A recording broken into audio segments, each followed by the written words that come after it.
The Mutual Broadcasting System presents The Mysterious Traveler. Written, produced, and directed by Robert A. Arthur and David Cogan. And starring tonight two of radio's foremost actors, Leon Janney and Ralph Bell. In The Man Who Tried to Save Lincoln.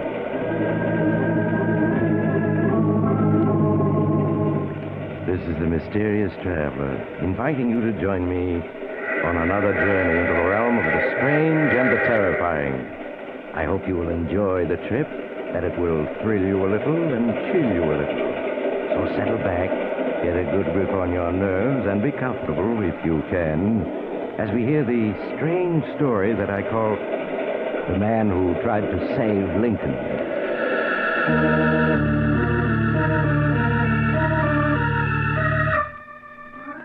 February 12th, of course, is Abraham Lincoln's birthday.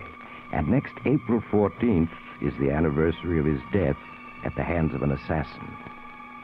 Many people have wondered what would have happened if Lincoln had not died that night. My story tonight concerns two such people, and it begins in a small laboratory in a college in Pennsylvania. A heavy-set, middle-aged man is tinkering with a maze of electronic apparatus. 1914, 1913, 1912, 1911, 1910, 1910. The gauge stops there. There's no penetration. The accumulated tension is too great to overcome unless I use more power. And if I do...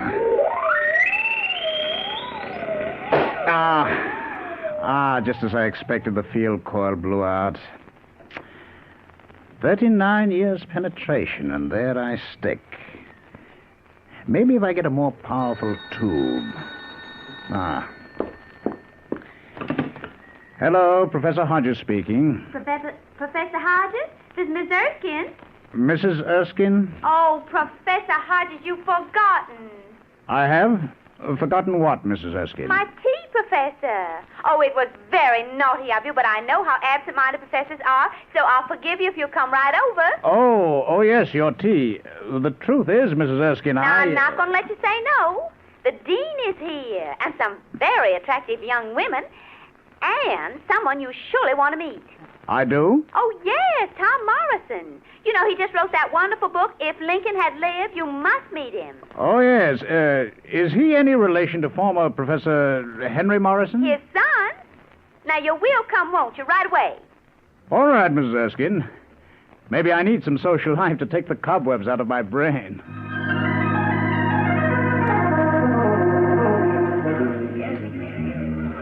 Oh, Professor Hodges, I'm so glad you could come, even if I did have to remind you. And I want you to meet Tom Morrison. This is Professor Hodges. How do you do, sir? Glad to meet you, Mr. Morrison. Mr. Morrison has just been telling me about his book, If Lincoln Had Lived. It is fascinating. It is simply fascinating. It is... Oh, but there's Lucy Johnson, and I must see her. Please, you two, just excuse me, because... Oh, Lucy! Lucy, dear, I want to speak to you, dear. Now, just wait. Mrs. Erskine was telling me you're a physicist, Professor Hodges. Electronics. Yes, that's my line. I've heard of your book, Mr. Morrison, If Lincoln Had Lived. Tell me, what would have happened? Well, as I was just telling Mrs. Erskine, I think tremendous things would have happened. Such as? I think Abraham Lincoln would have managed things so wisely that at the end of the war between the states, the whole nation would have recovered in 10 years. Oh, yes? Go on. There would have been no bitterness. And as a united nation, we'd have forged ahead much more quickly to take our place as a world leader. Yes, I can see how that would be. Why, we'd have been so strong in 1914 that we'd have prevented World War I by our very threat to intervene. Then there wouldn't have been any World War. Well, certainly the chances against it would have been much greater. Mr. Morrison, Tom, I am glad I came here today. I think you're the man I need. Need? In what way? I'm in the middle of a tremendous experiment. I need a man with imagination. That's you. I need a man I can trust. You again. Professor, what is this experiment? Tom, I'll answer one question with another. How would you like to step back through the pages of history to that fatal night of April 13th, 1865, and save Abraham Lincoln's life?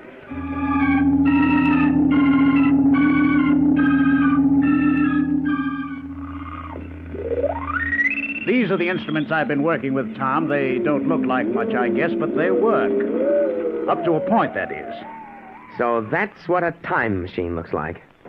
I always wondered, and now I know. Time machine? Tom, you've been reading H.G. Wells. You and just about everybody else, I suppose, think of a time machine as an invention which could carry people back and forth through time like an automobile carries them along a road. Right? Well, pretty much, I guess. In that sense, a time machine is impossible, believe me. But in another sense, everyone travels about in time constantly. How do you mean? Tom, what happened on your 7th birthday? My 7th birthday? I had a big party. Yeah, I got a pony for a present. Rode that pony all over the lawn. You see, Tom? Just now you traveled backwards 25 years in time, mentally. Well, say, I did, didn't I? I think I see what you're getting at. You can travel through time mentally, if not physically. That's it. And this machine here is just a refinement on that principle. If I used you as a subject, Tom, and focused it at some special date in history when I knew people were present at this spot... Yes? The electronic circuits would take your own brain waves, your memory pattern, your personality, if you want to call it that, amplify it millions of times, and push it back into the past, into the mind of some person at that particular spot at that particular time. You mean that my brain pattern would be impressed upon the brain of some man living in the past? Roughly speaking, yes. You'd be able to think with his mind, see with his eyes, hear with his ears, and move about in his body. I see. There are difficulties.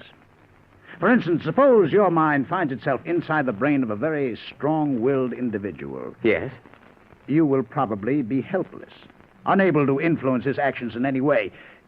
You see, you'll be dominated. I see. On the other hand, an easygoing or weak-willed person would be subject to your will. Mm-hmm. Then you couldn't always be sure of just what would happen when you made an excursion back into the past. Unfortunately, no. But that can't be helped. There are other difficulties. Right now, my main tube isn't big enough. I can't achieve penetration further back than 1910. 40 years. I have a bigger tube coming that should extend the range at least to 100 years. But while we wait for it, suppose we do a little experimenting. What kind of experimenting, Professor?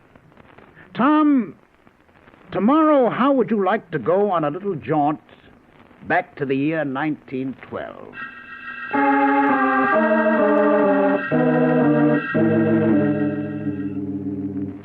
Comfortable, Tom? Feel fine, Professor. I've purposely arranged this chair so that you can see out the window. You see the public library across the street? Yes. It was, erected in 1912, wasn't it? The very year you're going to visit. Did you know your mother was one of the first librarians there? Yes. It's family history that she met Father when he went in to get a book. He was so bowled over, he forgot the book.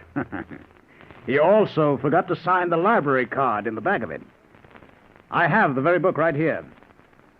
The Life of Lincoln. The same book. It looks as if it hadn't been read in 40 years. It hasn't.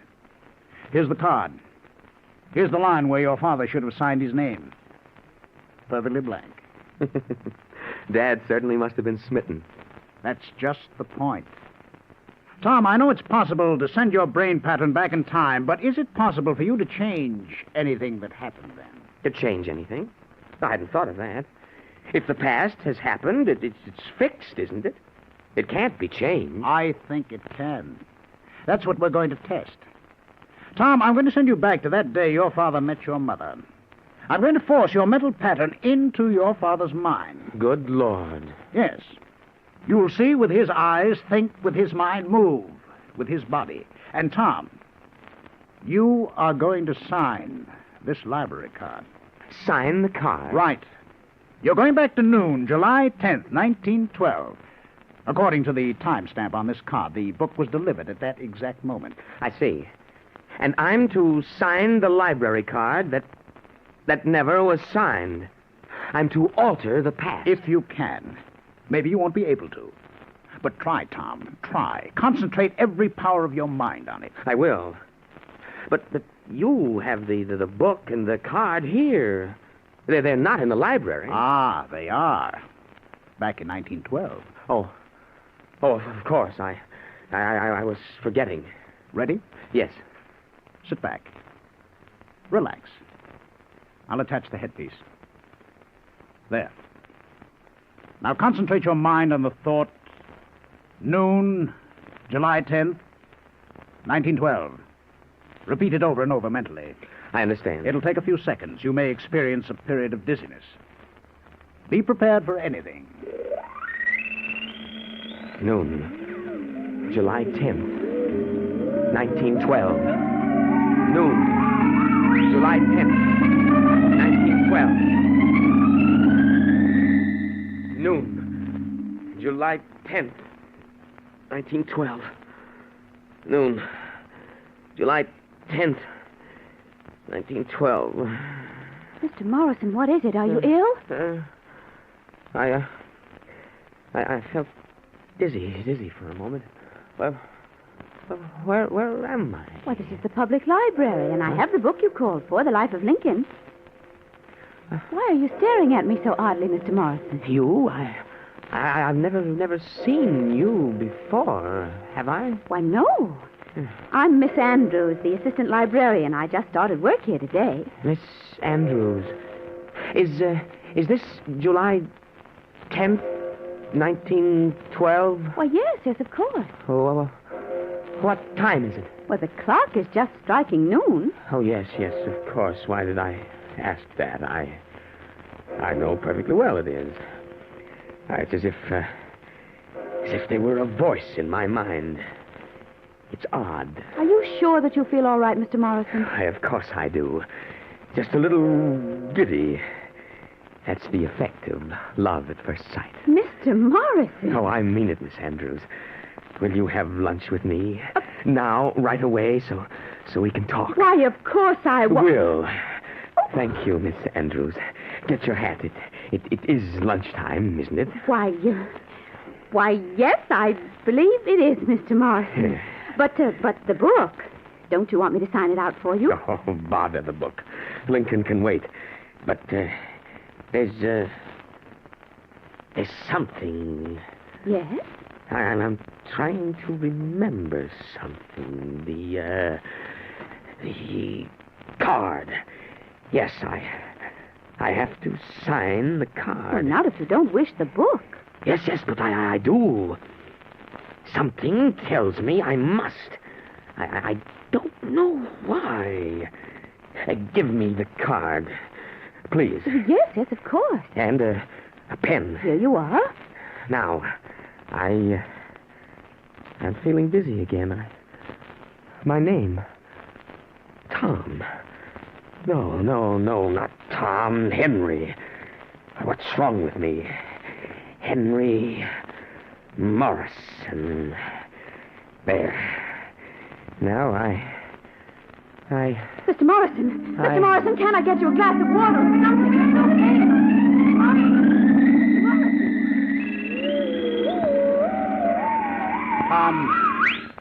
Tom, here. Drink this.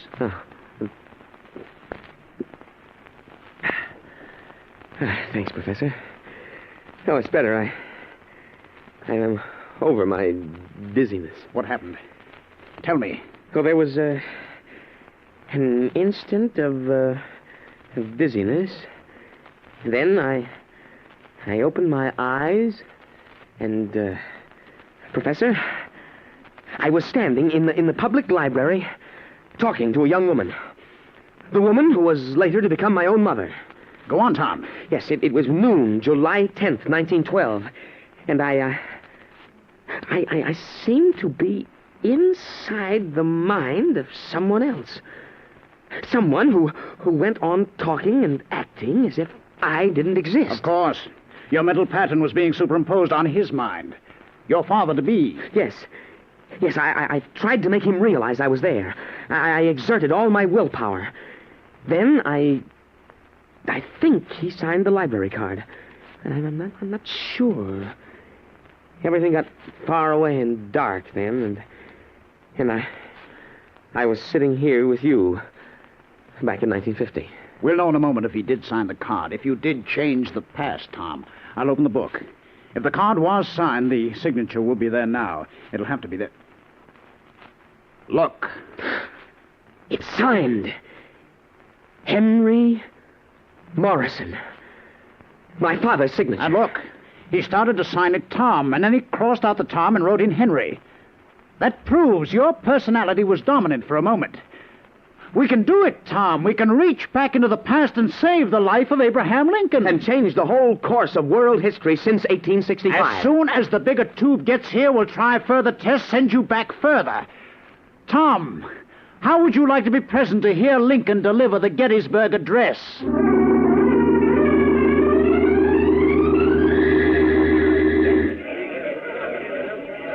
Hey, you, take care. Stepped on my foot, eh? Oh, sorry. I felt dizzy. Well, where am I? Where are you? Yeah. You crazy? It's Gettysburg, of course. You ought to know you lived here all your life, Jesse Evans. Quiet, the president's going to speak. The president? President Lincoln, of course. Shh. 87 years ago, our forefathers brought forth on this continent a new nation, conceived in liberty and dedicated to the proposition that all men are created equal. Now we are engaged in a great civil war, testing whether that nation or any nation so conceived and so dedicated can long endure. We are met on a great battlefield of that war. We have come to dedicate a portion of that field as a final resting place for those who gave their lives that that nation might live. It is altogether fitting and proper that we do this, but in a larger sense, we cannot dedicate, we cannot consecrate, we cannot Professor, I saw him. I saw Lincoln, and I heard him deliver the Gettysburg Address. And we've done it. We've achieved the penetration into the time we need. And we've proved you can stay there at least half an hour. It was terrific. There was a farmer named Jesse Evans, a simple fellow. I was able to control his actions without difficulty. And for 30 minutes, I saw Lincoln, listened to him. Now I know I'm right. If Lincoln had lived, we'd all have a better world today. Tom, we'll leave for Washington tomorrow. We'll set up our instruments and equipment in the Ford Theater itself, where John Wilkes Booth shot Abraham Lincoln at about 10:15 on the night of April 13th, 1865. And you will return to that fateful night and prevent the shot from being fired.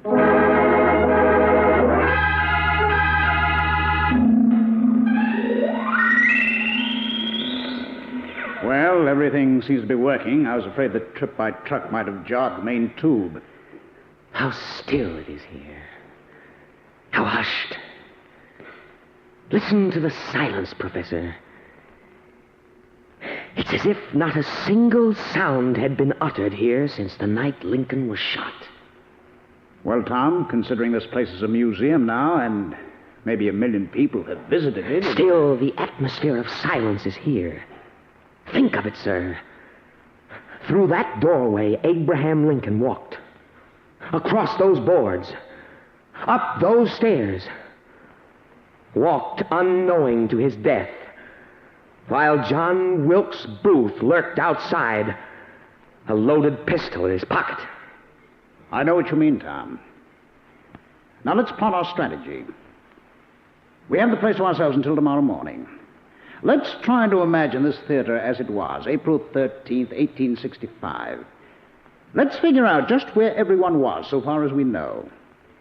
You tell me, Tom. You're the expert in this field. All right, Professor. Now, over there is the box office. There, the entrance. This was the auditorium. And there, of course, was the stage. Up there was the private box in which Lincoln and his party sat. Ah, I wish we could get the gadgets up there, but we can't. Have to work from down here. At about 9 o'clock in the evening, the President and Mrs. Lincoln entered with 2 guests. The play had already started. A ticket taker named Buckingham took their tickets, and an usher led them to their box. I see. Go on, Tom. At about 10 minutes past 10, John Wilkes Booth sauntered in. He spoke to Buckingham, the ticket taker. Then he went on upstairs toward Lincoln's box. In his pocket, he carried a brass derringer loaded with 1 shot. And he struck almost immediately. Yes, sir. The President had an armed guard, John F. Parker. But Parker was criminally negligent. He left his post to watch the play. Left Lincoln unguarded. Booth slipped into the President's box, fired 1 shot into Lincoln's head, leaped to the stage, and made his getaway. Now, Tom. Yes, sir. Our experiments have proved definitely that your ability to alter the past depends on the type of mind into which the electronic pressure forces your own mental pattern. That's right. If I should hit a strong-willed man, I might not be able to control him at all. A neutral or weak-willed type I can control and force to act. And you must act. Booth must be killed. You understand that? Of course. If I just stopped him, he might strike again later. Another danger is that we might send your mental pattern into the mind of someone who did not know Booth and would be unable to stop him in time. What do you suggest, sir? We have 2 possibilities. First, the guard Parker. He was weak-willed, and he was armed. He seems the most logical choice. Unfortunately, we don't know just where he was for part of the evening. He left his post, you know, and wandered around. And the pattern of pressure must be very carefully aimed. Of course. If we missed him... No telling what would happen. My choice is Buckingham, the ticket taker. Buckingham, eh? A ticket taker is not ordinarily a man of, well, shall we say, great mental achievements. You will probably be able to control him. And remember, he knew Booth, and in fact spoke to him. That's true. Also, we know almost exactly where he stood the whole evening. There by the entrance. All right, Tom. We will plan on sending you back to April 13th, 1865, into the mind of Mr. Buckingham. Now, let's start getting ready.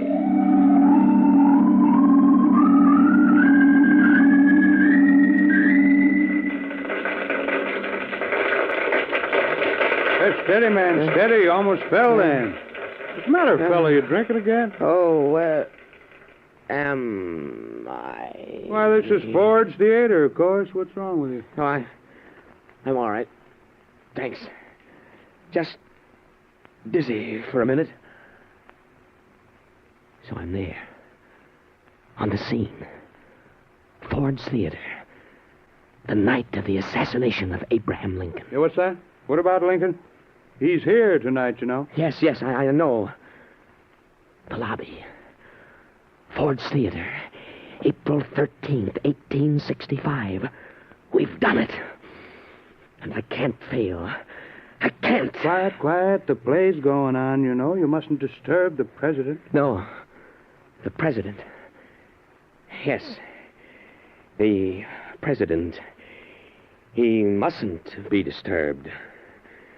Oh, no, I'll see he's not disturbed. You're acting awful strange. You're talking odd. Well, who am I?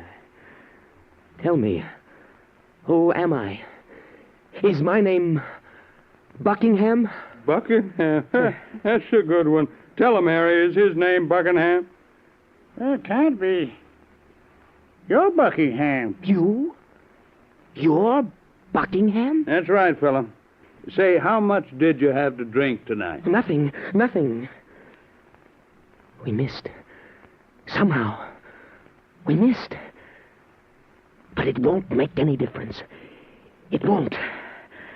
I'll find him. Look, why don't you go in, find an empty seat, and sit down till you're all right? No. I can't sit down.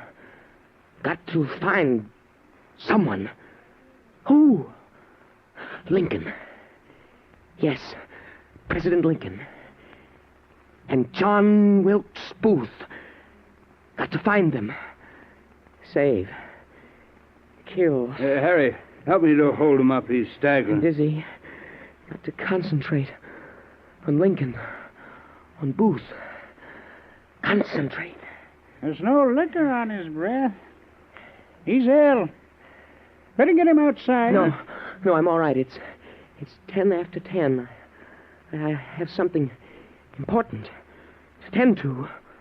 Life and death. Have you seen Booth? John Wilkes Booth, the actor. Have I seen Booth? Yes. Excuse me, Buckingham. I've got to go on in. I have a very important engagement to keep. Yes, very important. A matter of life and death. Well, if you're sure you feel all right, go right ahead. Thank you. Good night, gentlemen. Well, that was a funny performance. If I hadn't smelled his breath, I'd have sworn he was drunk. He's a funny one. Never know what he's up to. That talk just now about having an important engagement. Just bluff, you may be bound. Do you suppose he's in his right mind, though? Asking us if we'd seen John Wilkes Booth, the actor, when he's John Wilkes Booth.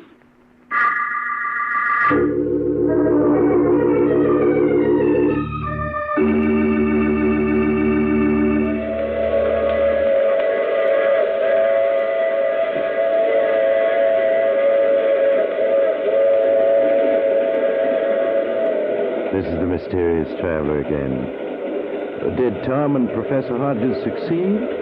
No, you have only to open your history books and know they didn't. The past can't be changed, only the future. And it can be changed for good or evil, now, today, by you, and you. By all of us, each working in his own way. What future are you working for? While you think about it, I'll tell you about next week's story, The Big Hand. It's about two criminals who risk their lives in a desperate gamble for $1 million with death as their ever... Oh, you have to get off here. I'm sorry. But I'm sure we'll meet again. I take this same train every week at the same time.